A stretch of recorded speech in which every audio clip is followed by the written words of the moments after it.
Okay, we are live. So welcome to Tamarah's Closet today. Hello. I am thrilled to have another fantastic pianist with me today. And he's actually here with me from Rome. And he's got an incredible background to be so young. He started composing at the age of 13. Yes, even before. I started really composing when I was 13. I started trying to compose when I was 11.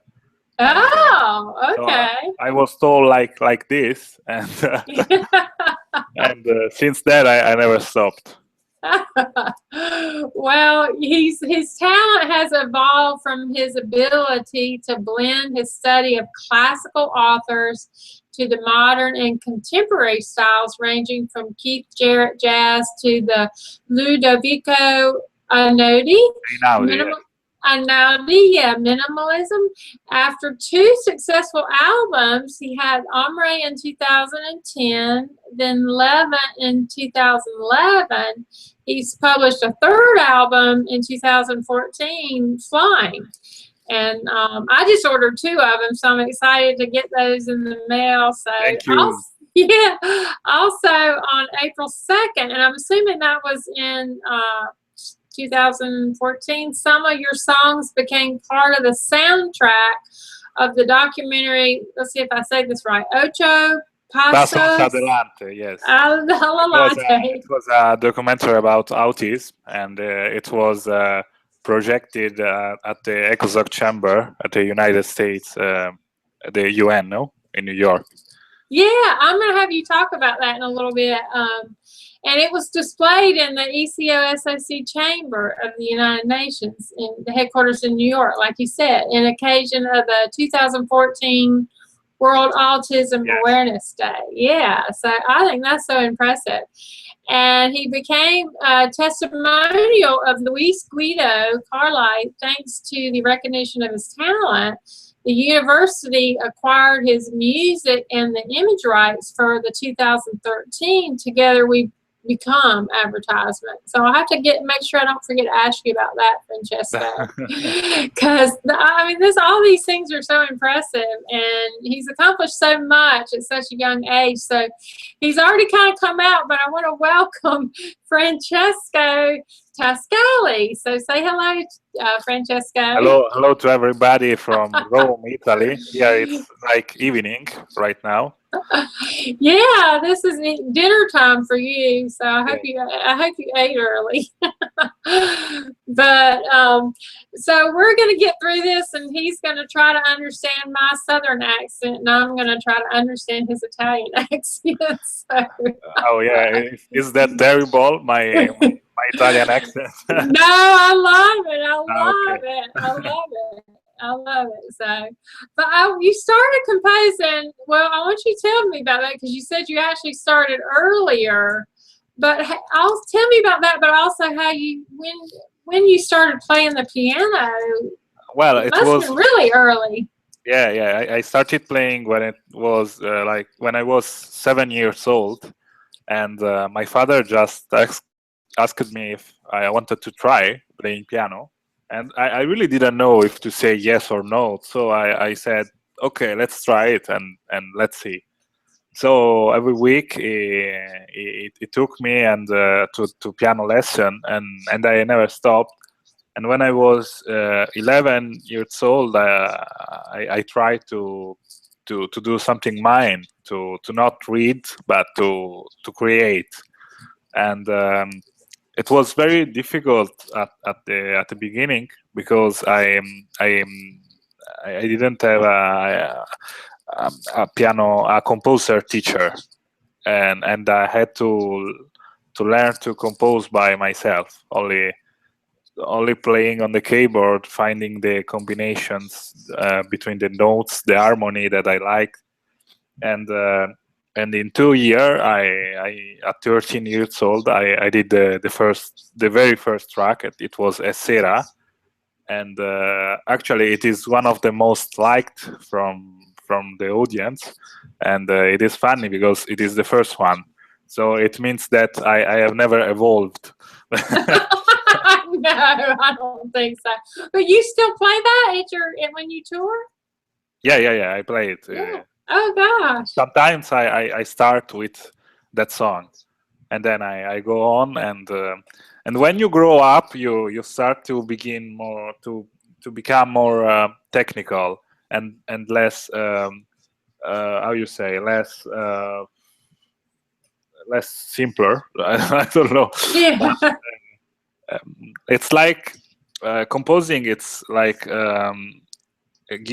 transforming your emotions in music, and when you grow up, that process start to become always more complicated, and so you have to add more harmony, more and you are not so simple. I can say I like a 13 years old. Yeah, like you're just becomes a little bit more complicated because the technical part takes over some of the childlike creativity, maybe, or Yes, and then the biggest challenge is to be is to have your unique own style, and that's the challenge of every composer. It's like when you play, they didn't say to you, you are like that composer. They say, oh, okay, that's your style, and you are the only one to make it, you know. And that's yeah. the very big challenge, to find your path. Yeah. Well, when I saw that video of you play, how much were you playing at that time, like every day? How much were you? When I was 8 years old. When you made that video. Yeah, when I was 8 years old, right? Yeah. Yeah, because I missed something. Yeah, I was playing every day, but it was like an hobby, not like a work. So it wasn't. I had the fortune to don't have a technical professor. He was just sitting with me on the piano, and while he was playing, he said to me, "Come on, let's play with me." He didn't put me in front of a paper or on notes. It was just a musical a lesson made with notes, not with papers or not studying. So I always felt free to play my own music, or I don't know, to improvise something. And yes, actually that video is the first concert I ever made, and it was in a little village near the city, up on the hill, and where I will go to have my dinner tonight. Well, when did you realize that you wanted to make a career of this? Oh, this is very interesting, because playing piano was a real personal thing for me. It wasn't to play in front of other people. It was just for myself. So even when I started composing, my parents didn't know I was composing. So at one time, my mother listened to a song I did, and she entered in my room and she said, "Oh, that's a nice track. Who made it?" And I said, "It's mine." And she said, "Oh, bullshit," and she went away. Like she didn't believe me. And in fact, my parents didn't know I was a composer, and nobody in my school knew that I was playing. But when I was 18 years old, so after many years, more than 10, I was in Istanbul, in Turkey, and because I lived in Istanbul 6 years of my life, and I was playing a piano of a friend. She was called Federica, and she said, "Who made these tracks?" And I said, "I made it." And she said, do you record it? Have you ever recorded it? And I said, no. Oh, come on, you are an idiot. Why you didn't record it? And I said, why do I have? And she said, I don't know. They are beautiful. Try it. So I did it, and I uploaded on YouTube. I just did that. The stupid things come to my brain, to my mind, and I put it on YouTube, and the first concert came. The first real concert came up from YouTube. So I took a flight to Sicily. It's a region here in Italy, and it was a flight that I didn't pay. You know, when you travel for work. And at that point, I realized I was transforming my passion into work, and it was really funny because I was 18 years old, and it was my first time traveling, you know, with no money to a place I didn't know, and just to play another time, and but this time for everybody, not for myself. So when I went after the concert to the hotel, I said, "Oh, that's nice. A passion is coming to be a work," and since that time it never stopped. I saw 4 continents, so I believe I traveled a lot. Yeah, you have, and I like the videos that you make in the airports that you've done. Those are great. I saw a couple, I think. Yeah, sometimes I stop to play the piano I find. I did one video 2-3 days ago. It was near a train station in Rome that has a piano, and the passenger I didn't know stopped, and we played together the Piazzolla tango, Liber Tango. Well, I love those videos. We don't have the airports I've been in don't have pianos sitting around, so I thought that was really cool. That was really cool. Oh, we will colonize all the airport with some pianos. Well, so somebody just discovered you on YouTube. I mean, that's just amazing from that first video. Yes, that's a nice thing, because YouTube is a very meritocratic place. You know, where you put your works, and if they are good, people just get you involved in something, and I like it. The internet is very democratic, you know. Yeah. Well, were your parents musical at all? Were they musicians or painter, artists? Any No, type my of parents are very strange. My mother is a mathematician, and my father is an engineer.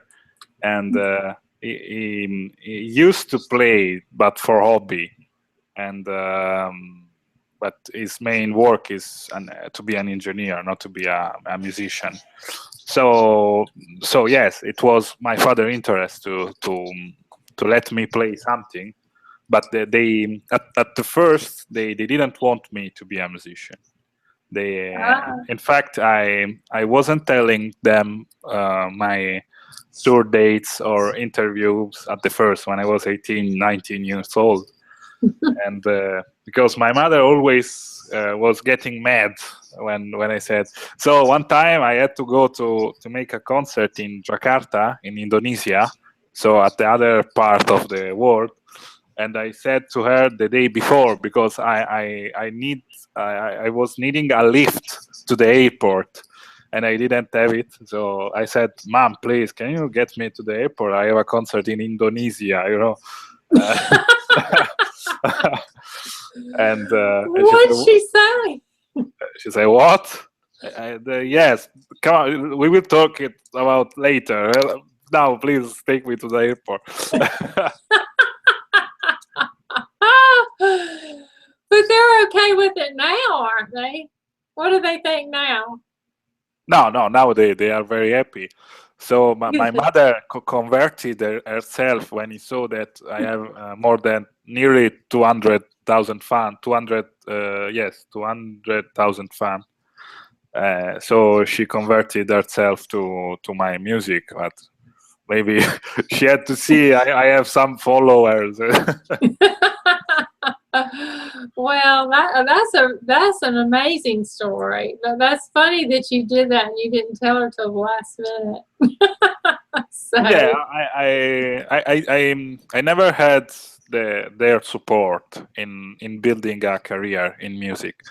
I only had their support in teachers, music teachers, or buying a piano. You know, this I have this piano from when I was 10 years old. So it was a very nice gift. This is a nice story. This is a four-hand piano. You know, the other three people had it before, and wow. so I believe it is old. And I was making the primary school, so I went home and I found a piano. Like I haven't even choose it. They choose it for me. Well, that was a nice gift. And you still have it, so that's great. Is that the one that's in a lot of your videos? Not the ones of when you're on tour, but some of the ones that you do. No, It looked like a couple you did at home, but maybe not. yeah, maybe. Yeah, I only have this piano in my house. So yes, if it is in my house, the video, it is this piano. Okay. I use it to compose. It doesn't sound so well, but if you manage to make a nice song on this piano, it will looks very beautiful on a big piano. So we are sure about that. Well, I think it was last March that you did your third album. And Yeah, 1 March, but no, 1 year ago. A year ago, 2015, yeah. Yeah. And the first one, what was the inspiration behind the first one? And how you did the first one was in? So there isn't a concept behind the album. Okay. The album for me is something that includes all the composition I made in a chronological period. So the first album contains all the composition from 13 to 18 years old. The second from 18 to 22, 21, and the third from 21 to 23. And so there is not a good concept, but I found inspiration from many things in my life. I believe the most important is how you can feel, how you can transform what you feel into music. And one of the biggest emotions is love. And when you are young, or better, when I was young, love was like a classical mood, you know. So it was very minimalist, classical, and when I literally grow up, love transformed into odd rhythms, into Balkanic rhythms. I don't know why. Don't ask me, but it's evolved like this. And now love for me is a tango. So I'm trying to compose my fourth album in that rhythms. You know, it's a tango is a very dynamic love. You know, a tango. Yeah, tango. Yeah. Okay. Yeah. And maybe that is the thing behind the composition. But right. It is always to express your feeling that you find from your life. Exactly. But when you did them, so you didn't really have a theme, but you were well, you sort of do. You said you don't, but you sort of do, because it was just different phases of love that you went through as you matured. If we see it in this way, yes, it is, but it is not expressed in the album, you know. Yeah. They look very abstract. In fact, when I did the first album and I went to record it, I didn't know the name of the songs, because music for me is music. It's not a language. It's not a verbal language. Yeah. And so like Sera or Addio al Terminal, they was for me not a Sera or Radio Alterna. They was for me that kind of music. Right. And I didn't have any name for that songs. And so the man of the recording place, he said, he said, how can I say, how do I have to save the recording files? And I didn't know, and I said, let's do it 1, 2, 3, 4, 5, 6, 7, 8. And he said, come on, I can't do like that. And so I looked out of the window, and it was evening, and it was raining, and there were a lot of traffic jam. So my first 3 song was Sera, that means evening, raining, that it's piove, and traffico, that is traffic jam. And I know it is not so poetic, but that's because I always felt music like an abstract thing that doesn't interfere with. It is hard to explain, but yes. But that was very improv anyway of you to do it that way. I mean, I think that's an interesting story that you did that. You just looked out the window. I mean, I think that's great. Yes, I'm a little crazy. You know.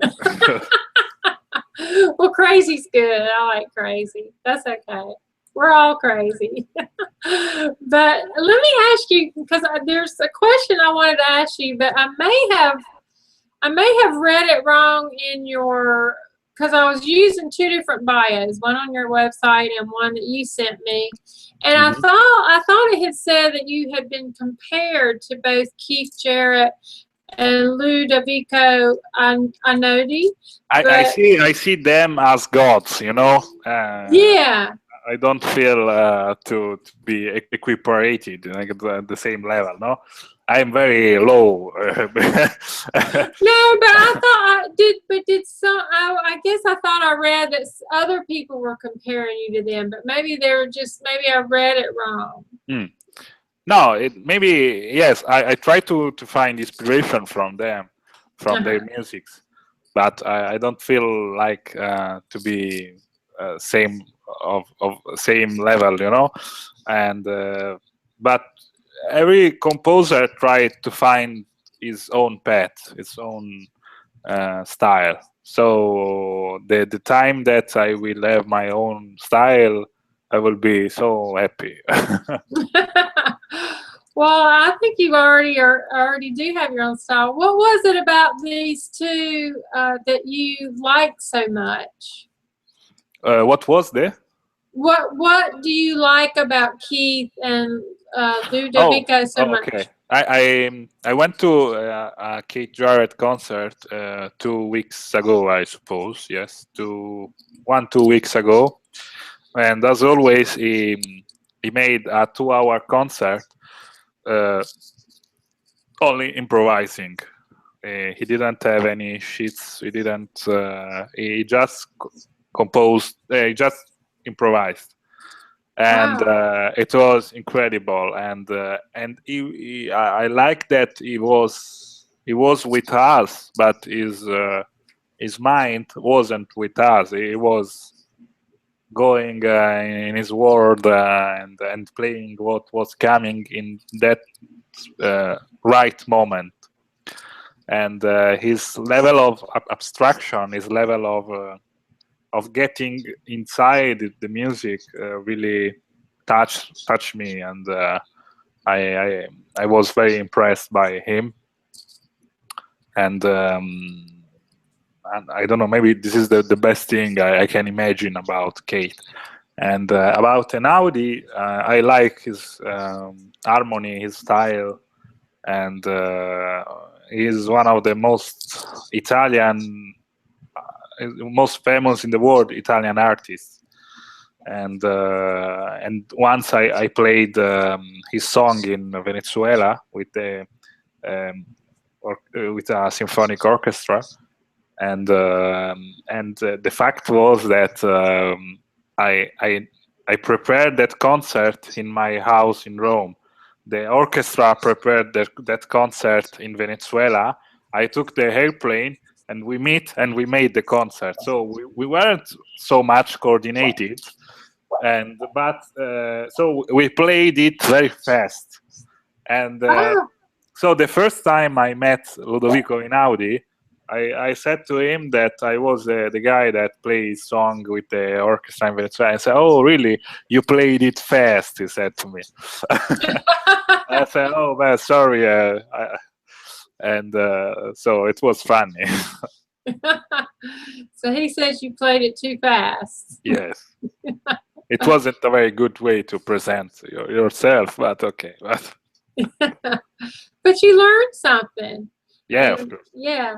Now, is he very improv? Is he like Keith, or is he? What? Does he when he does his concerts? Is he more improv in the moment like Keith, or was? No. They are very different. Keith, very different. Keith. I believe Keith is a very genius. Einaudi doesn't improvise. Just he arrived with his repertoire ready with his orchestra, and he plays like a like a pianist. But Yeah. when you see Keith, you see something very different from everything. You see a genius that stays in his own world, and in fact, he didn't want any kind of photograph flashes or sound, because he says that he get his that things confuses him. So he tried to be very concentrated. It messed with his concentration. Yeah. So he really is in his world. Yeah. Now, when you play at your concerts, do you have a repertoire, or do you do a little improv of your own? Half and half. I normally used to play more than 10 songs. I never bring a PDF or sheets or something. I always play by brain. I remember it, and then at the end of the concert, I always improvise something, or at least I try. Yeah. Well, I mean, I can't even imagine doing that. I think I'd have to have the music right there in front of me, but that's why you're so good. So everyone has his own passion. Yeah. Well, when you were really young and starting out, was there someone that inspired you that you followed then, or were? Yeah, no, I believe that always they were the same. I said before, Kate Einaudi, and even Michael Nyman, and all the soundtrack composer, from Hans Zimmer to, and they are all so much modern and romantic, sometimes classical, and in this period, I'm trying to move to other kind of rhythms or harmonies. Yeah. Well, what would you say are your biggest compositional challenges for you now? For the future? Or what's your biggest compositional challenges? Okay, the most hard song I did? Or what's your biggest challenge when you're composing? Okay. Yeah. To make it better than before, I suppose. And yeah, that's the hardest thing, I suppose. But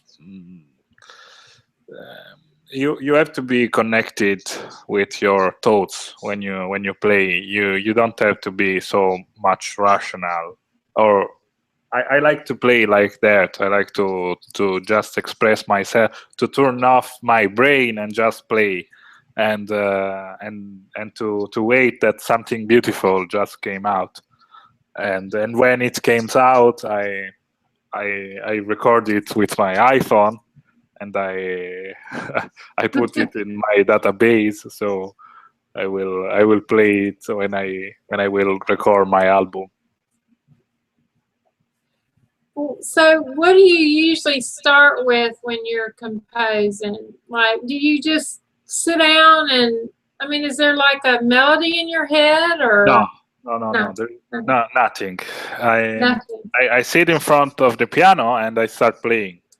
And after maybe 20 minutes, my brain just shut off, and I start to make something. But I have 15, 13, 20 minutes of just playing with randomly, you know. Yeah. And after, when you used to forget where you are, what are you thinking about, when you just blank your mind, something start to come out.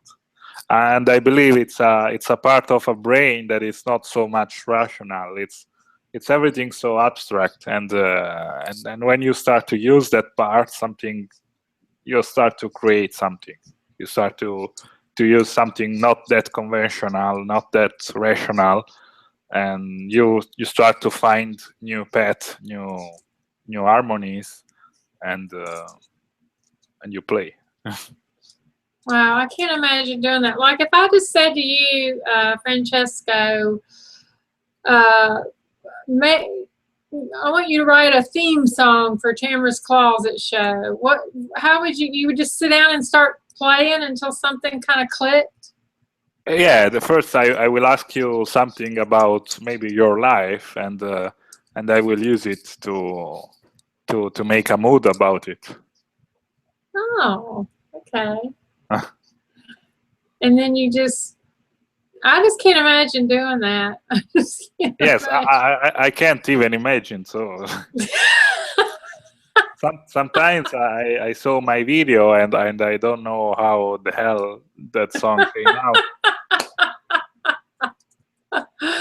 Well, I don't know. Maybe I'll have to pay you to create a song for me. But then I'd have to tell you. I'd have to tell you about all my life, and then that would be crazy. Yeah. Well, let me ask you this: do you like composing and working on new arrangements more, or do you prefer, do you enjoy more your live performances?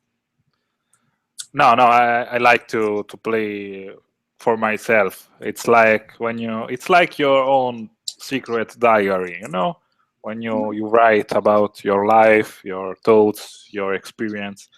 And music is the same. Music is a language written in notes, and using that notes, you can express what you are feeling in that moment.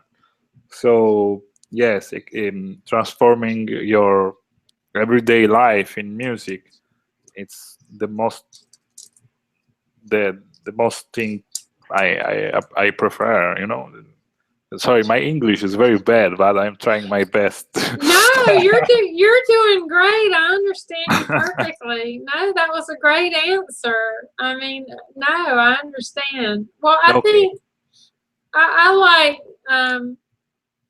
I know what you're saying, because I think a lot of creative people are that way. I know I enjoy other people, but I like my alone. I feel like I can get the most creative when I'm not around a lot of people, you know, and I enjoy the solitude of creating, you know, I guess.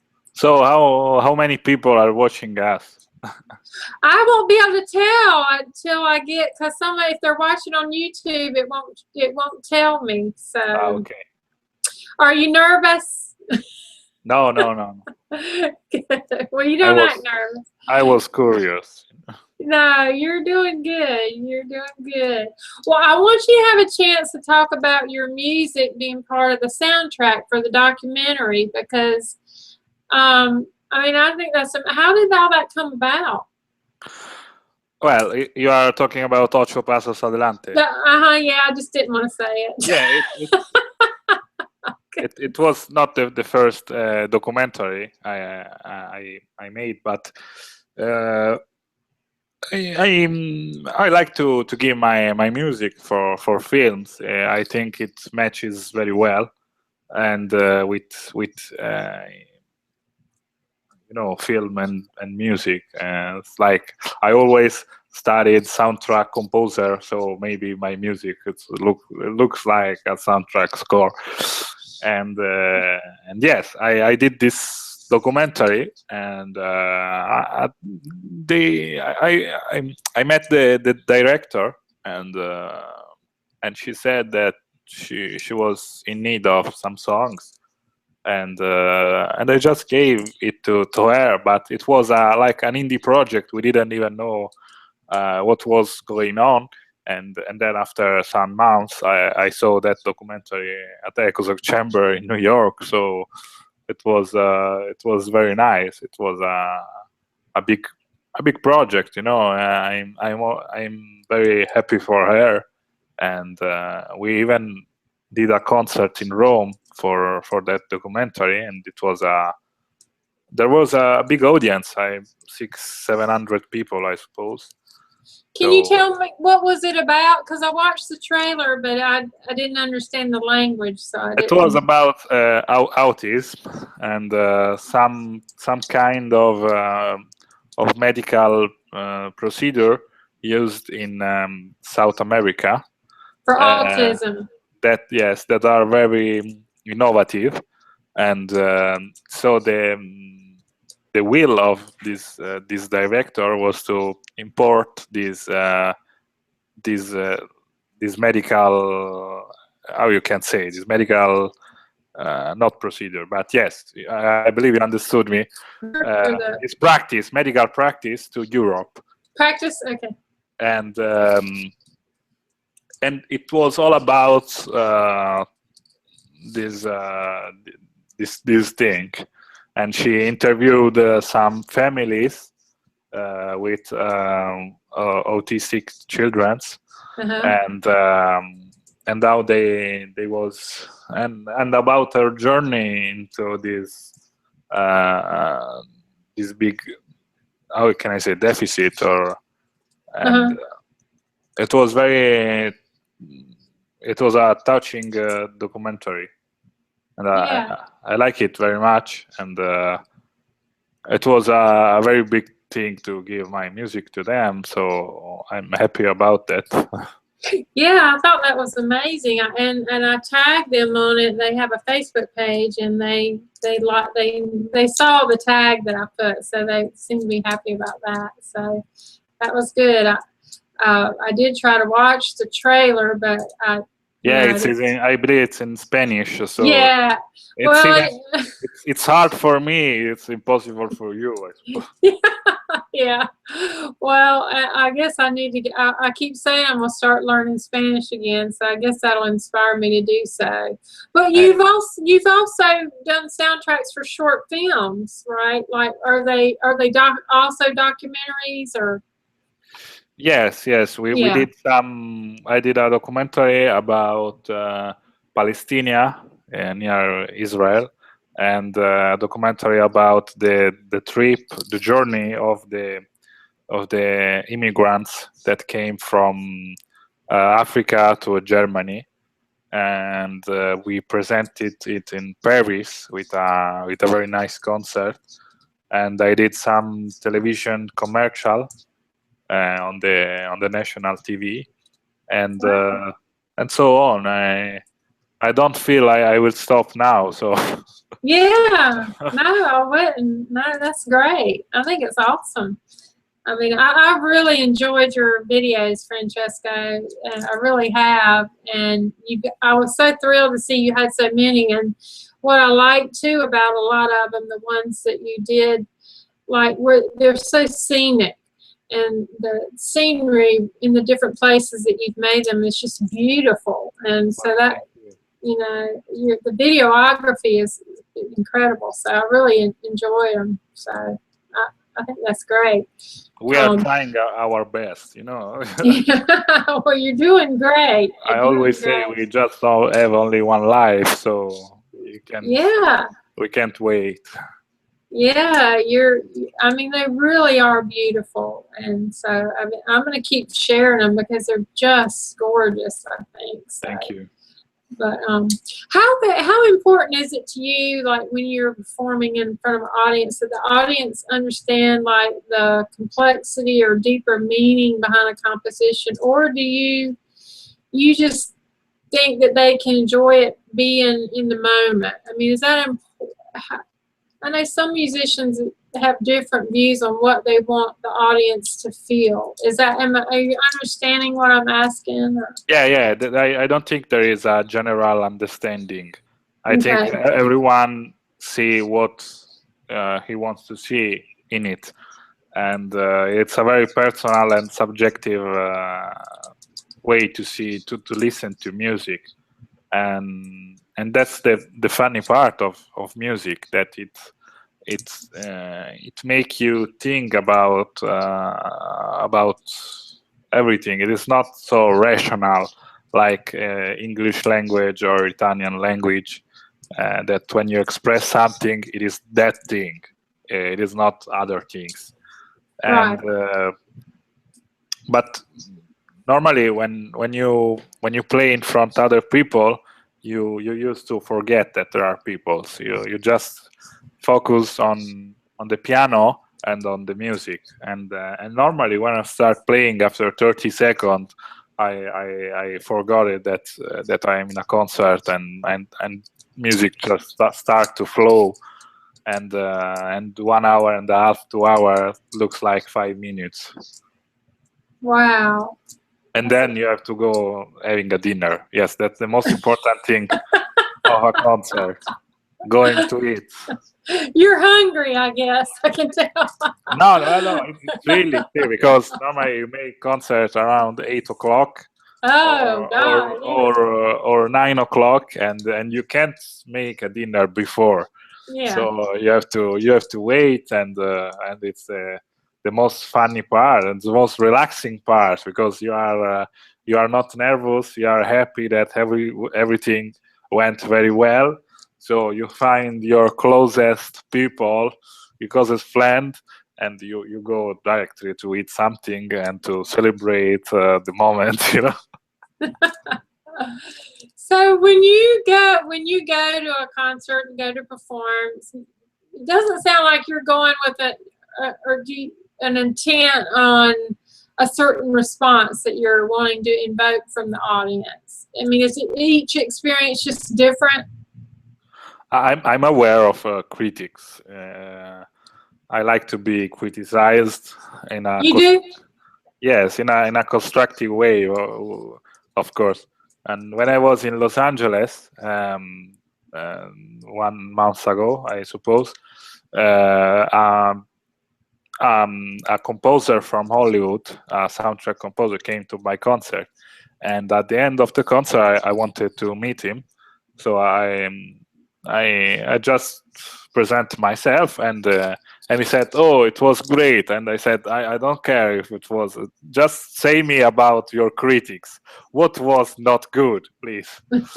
and I was happy to listen to his critics, and he said something very, very nice. And he said when he composed, he tried to stay in one room. It doesn't go in every room of the house. He stay in one room, and he saw all the little things, all the furniture, you know, all the little particle things, accessories. Yeah, and it was a way to say that when you compose something, try to stay in that room, and before going to another room, look at everything, so at every little differences in that room. And he said to me that when I compose, it looks like that I'm running from a room to another. And, oh, okay. and it was a nice critic, and I will bring it with me. So if you want to evolve, to be better, you have to ask for it.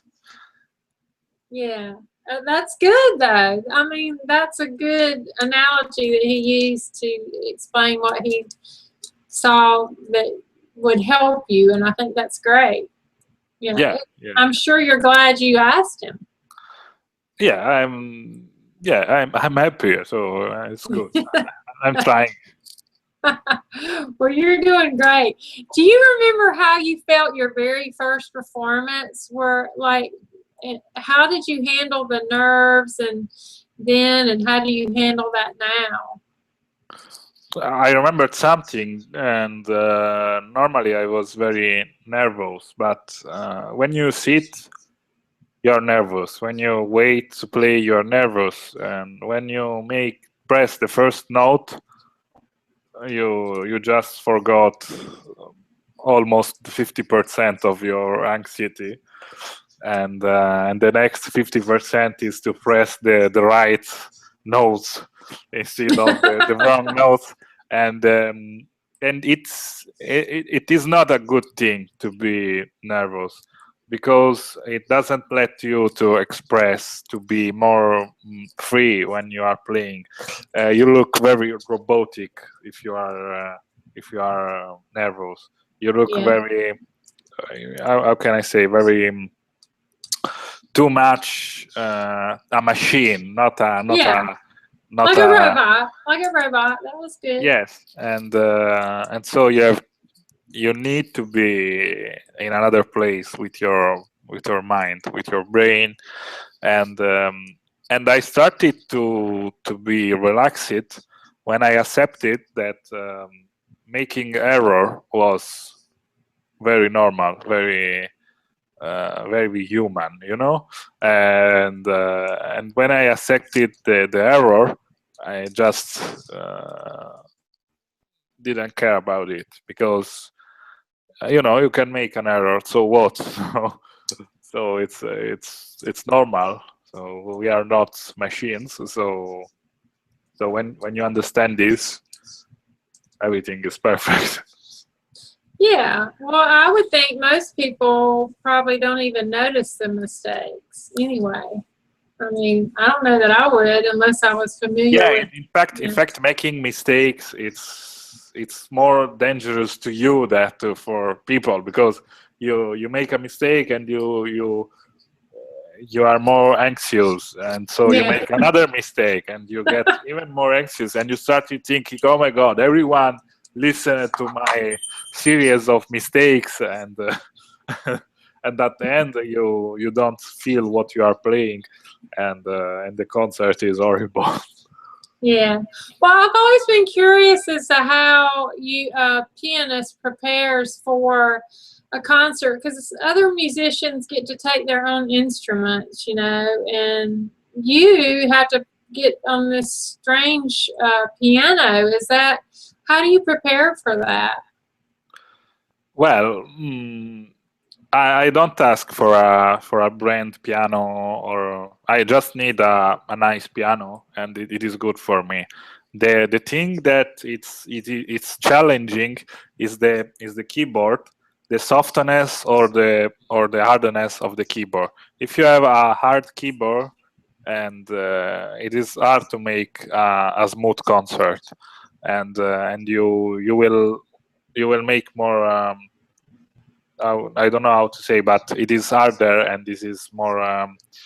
You have to put more energy in it, and and you are very tired at the end of the concert, and sometimes it is even you know, you feel very you feel pain if it is too much hard when you are playing, but this is that you can't just see the piano and say, okay, I want another piano. It is hard to move 500 kilos from so you just get used about it. So yeah, Well, what would you say you like most about being a composer and pianist? What do you like most about what you do? I like that you are building your own career. Maybe, but this is a thing maybe you feel only when you are 25 years old. Maybe you don't care it about when you are older. And but when I see my friends of my age, they are all working for someone, and I'm working for myself. So that's I thanks God. That's the best thing I can say about my life, and I'm happy about it. So I'm playing from when I was told like this, from when I was 7 years old. So it is very normal for me. It is it is part of my life, and I don't know. It's sometimes it's a kind of routine, you know. And Right. Do you like the traveling? yeah, a lot. You do. And thanks to traveling, you started even getting more. Your brain start to see things in different way. Your opinion start to be more, or my opinion started to be more relative about the world, and not so that absolute, you know. When you see Africa, when you see Asia, South America, when you see the third world, you see everything in another way, and maybe I don't know. Maybe it reflects in your own music. Oh yeah, I could see where it would do that. Absolutely. Yeah. Yeah. So, yeah, it gives you a whole different perspective on life, humanity, and everything when you travel like that. Yeah, So. we are very lucky because we are the 40% of the world, and the first world, like America, North USA or Europe, but the 60% of the world is under poverty line. So when you start making concert in that places, you start feeling humanity. You know, you start feeling the world, and most of your life change. Oh yeah, absolutely. Well, I have to ask you this because I'm curious: is what do you do outside of being a pianist? What do you do for fun? Like, do you have a favorite hobby? What do you do that's not related to being a pianist or composer? My actual hobby is making videos. Oh, really? Yes, I started when I was 18 years old, and I started as an editor for a little commercial production, and then 3 years ago I started making some reportage of news reportage. You know, like. News report? Oh yes, but always like an hobby, not like a work. And now with another friend that is a journalist, we made some videos about more complex arguments. Oh. That's my hobby. Yes, and then. Wow. Other hobby is like it's always like enjoying life and blah blah blah. I try to paint, and it was not that good. I like photography. I like videos. I like almost everything. I'm very curious about everything. If there is something, I have to put my hands on it, and with sometimes with not good result, but. Well, you like my guest I'm having in August 26th. I'm interviewing a world-renowned photojournalist. Yeah, nice. Reza. Yeah. I bet he has a very interesting life. Yeah, yeah, I'm looking forward to that. So, yeah. Well, what advice would you give to someone who wants to do what you're doing, maybe? Do you have any great advice that you would give from your Well, own experience? I have some advice for my Italian friends, Okay. not for your United States. When I came, we are living a kind of Great Depression here, related to the economy situation. We have a lot of culture, a lot of art, and but we are living a kind of Great Depression here. So when you live in a kind of Great Depression, you started to not dream about life. And when I went to play in the United States, I saw that my same age people was thinking big. Mhm. And in a way, the people of the same age are not thinking so big. They are just thinking how to survive this tragic period. And and I always say to myself, so I feel to say it to other people, that we will really have only one life. That's our only time, only life, and we have to live it at the best, because we will not have another choice, another opportunity. So don't waste your passion, don't waste your heart, don't waste your talent. There is a place for you in the world. There is not a hand for no one.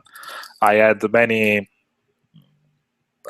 in my life. I had many doubts about my music, my concert, but I am happy to haven't stopped it. Yeah. Well, that's good advice, and you know, you do have to do that, and you're doing it, Francesco. I mean, I can't believe how much you've done. Oh, And thank you. You're just 25. Yeah, you are too gentle. Thank you. Yeah, no, I mean, you really have. I mean, you're really leading by example. You're a great inspiration to me, and I know you've got to be an inspiration to a lot of people, not just your age, but other ages, because you're right. We're here once, and we've got to take advantage of our passions and our talents, and live regardless of what's going on around us. You know, you just have to. I'm glad you're doing it. I'm really glad you're doing it. Too gentle. Thank you. Oh, well, just my last question, I guess, is where would you like to see yourself, say, down the road? Like, is there a dream place you've always wanted to play that you've never played, or just, is there something, a project you want to do with your music that you dream about, or? Well, I must say that I will really love to play in New York this year, or maybe the next year, and I don't know where I want to live. I just don't care the residence, the right place. I still want to be free to move, to see, and to express, to make concert. There is not. I'm not asking too much. You know? Yeah. Yeah. Oh, I hope you do get to play in New York. God, I'd love to come see that. God, that would be great. Yeah. So. Yeah, at some point, I believe I will come. Yeah, that'll be great. Well, I think you will. In fact, maybe somebody will see this video, and like they did your other on YouTube. Yes. And So if they say this video, they have the 50% of discount. Do you want to play something real quick in case they see it? They'll know you can play real good. But I know we tried you playing something before we went live, and it was Yeah, you know, the audio is not very good, so yeah, but the piano looks good behind you anyway. So, yeah, it is quite good. Yes. yeah, we know you can play, so that's good. But I want to thank you again, Francesco, for being here today. Was there anything that you want to add that we didn't talk about, or because it sounds like you're thinking of working on another album? Yes. I believe in September I will publish the fourth album, and with label, discography label here in Milano, and it is good for me, yes. And I don't know, we talked about 1 hour, so Yeah. I said everything that that I could say, and yes, well, I believe that's all. okay. Well, I'm looking forward to your new album. That's gonna be great. You'll have to make sure you Okay.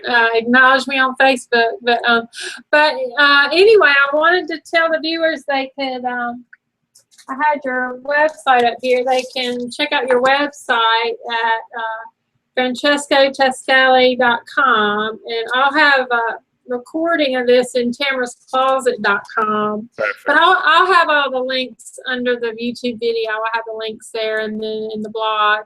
So I want to thank the viewer. I thank you again for being here, and thank the viewers for their continued support. And make sure you check us out in 2 weeks. I'm going to be interviewing Amanda Mandera Sky. She's the lead vocals for a rock band called Mandera. She's lives in Asheville, North Carolina. So, into your own success, keep on rocking it. Take care, and we'll see you next time.